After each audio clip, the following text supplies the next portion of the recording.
ആദ്യം ശ്രീ ഷിബു മീരാൻ, അഭിനന്ദനങ്ങൾ. ലീഗും കോൺഗ്രസും കൈകോർത്ത് പ്രചാരണം നടത്തിയതിന്റെ ഫലമുണ്ടായിരിക്കുന്നു. പക്ഷേ 13,000, 15,000 എന്നൊക്കെ ഭൂരിപക്ഷം പ്രതീക്ഷിച്ചിരുന്നു, അതിലേക്ക് എത്തിയില്ല. പക്ഷേ 10 കടന്നു എന്നുള്ളത് വലിയ നേട്ടം തന്നെയാണ്. ഈ തെരഞ്ഞെടുപ്പ് വിജയത്തെ എങ്ങനെയാണ് ലീഗിന്റെ വിലയിരുത്തുന്നത്? തീർച്ചയായും സ്മൃതി, 15,000 നിങ്ങൾ 10,000-നും 15,000-നും ഇടയിൽ ഞങ്ങൾ പ്രതീക്ഷിച്ചിരുന്നു. കൃത്യമായി 13,000 ആയിരുന്നു ഞങ്ങളുടെ ഒരു കണക്കുണ്ടായിരുന്നത്. അതിൽ 1,500 വോട്ട് ഞങ്ങൾക്ക് ഭൂരിപക്ഷം കുറച്ചാണ് ലഭിച്ചത്. എന്നാൽ പിന്നെ വോട്ടെടുപ്പിന്റെ തൊട്ട് മുൻപ് നമുക്കറിയാം, വളരെ സമീപകാലത്തൊന്നും കേരളം കണ്ടിട്ടില്ലാത്ത വളരെ സങ്കീർണമായ ഒരു രാഷ്ട്രീയ സാഹചര്യത്തിലാണ് നിലമ്പൂരിലെ ഉപതെരഞ്ഞെടുപ്പ് നടന്നത്.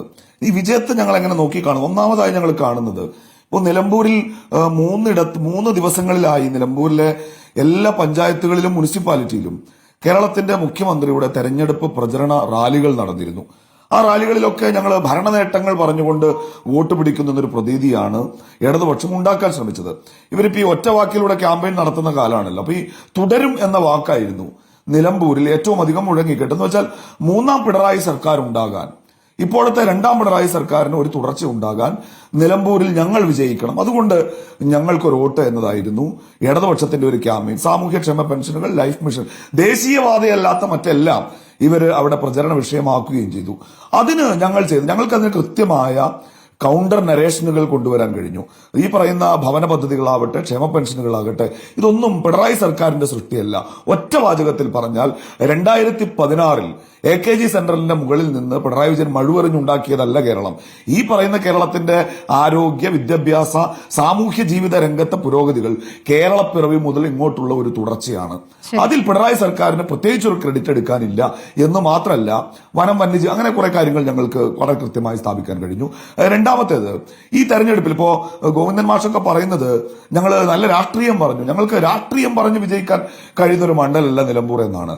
വളരെ കൃത്യമാണല്ലോ. അടിയന്തരാവസ്ഥയുടെ അർദ്ധ ഫാസിസ്റ്റ് തേർവാഴ്ച കാലത്ത് RSSന്റെ കൂടെ നിൽക്കുക, എന്നിട്ടോ മോദി ഫാസിസ്റ്റ് വായിച്ച സമ്പൂർണമായ ഈ കാലത്ത് വലിയൊരു പത്തലും കൊണ്ട് നിലമ്പൂര് മുഴുവൻ ജമാഅത്തെ ഇസ്ലാമിയെ തല്ലിക്കൊല്ലാൻ ഇറങ്ങി പുറപ്പെടുക. RSSന്റെ വോട്ട് വാങ്ങിയ ഭൂതകാലത്തെ ഗ്രഹാതുരത്വത്തോടെ ഓർക്കുകയും ജമാഅത്തെ ഇസ്ലാമിയെ മുൻനിർത്തിയ ഒരു തെരഞ്ഞെടുപ്പിന്റെ രാഷ്ട്രീയ സംവാദത്തെ അട്ടിമറിക്കുകയും ചെയ്യുകയും ശ്രമിച്ച CPM ഉയർത്തിപ്പിടിച്ച രാഷ്ട്രീയത്തിന് നല്ല തിരിച്ചടിയാണ്. മൂന്നാമത്തേത് കൗതുകരമായ ഒരു കാര്യം, ഇപ്പൊ പിണറായിസം, അതേപോലെ തന്നെ സതീശനിസം, ഒരുപാട് പുതിയ വാക്കുകൾ വന്നല്ലോ. അതിലേക്ക് ഞാൻ എന്റെ വക ഒരു വാക്ക് കൂട്ടിച്ചേർത്ത് വെക്കണം. ഞാനതിനെ ഗുൽമോഹറിസം എന്നാണ് വിളിക്കുക. ഇവിടുത്തെ സ്ഥാനാർത്ഥി അദ്ദേഹത്തിന് നല്ല വായനയുണ്ട്, നല്ല നിലപാടുണ്ട്, അദ്ദേഹം യുദ്ധത്തിനെതിരാണ്. എന്നാൽ മറുഭാഗത്തുള്ള UDFന്റെ യുവജന നേതാക്കന്മാരോ അവർ യുദ്ധവെറിയന്മാരാണ്, ഒരക്ഷരം കൂട്ടി വായിക്കാത്തവരാണ്, റീൽസ് ഇട്ട് കളിക്കുന്ന അല്പന്മാരാണെന്നൊക്കെ പറഞ്ഞ് കേരളത്തിന്റെ സോ കോൾഡ് ലെഫ്റ്റ് ഹെജിമണി ഈ സ്ഥാനാർത്ഥിക്ക് ചാർത്തി കൊടുത്തൊരു പരിവേഷം ഉണ്ടായിരുന്നു.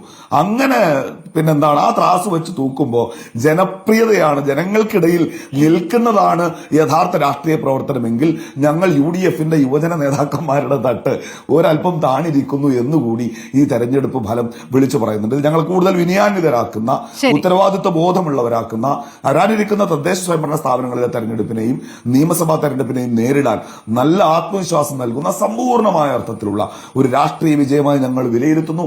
വിനയത്തോടെ ഈ വിജയത്തെ ഞങ്ങൾ ഏറ്റെടുക്കുന്നു. ശരി, അഡ്വക്കേറ്റ് സാഹിദ് റൂമി, തൃണമൂൽ കോൺഗ്രസ് പ്രതിനിധി, തൃണമൂലിനും ഈ സമയത്ത് അഭിനന്ദനങ്ങൾക്ക് അർഹതയുണ്ട്. കാരണം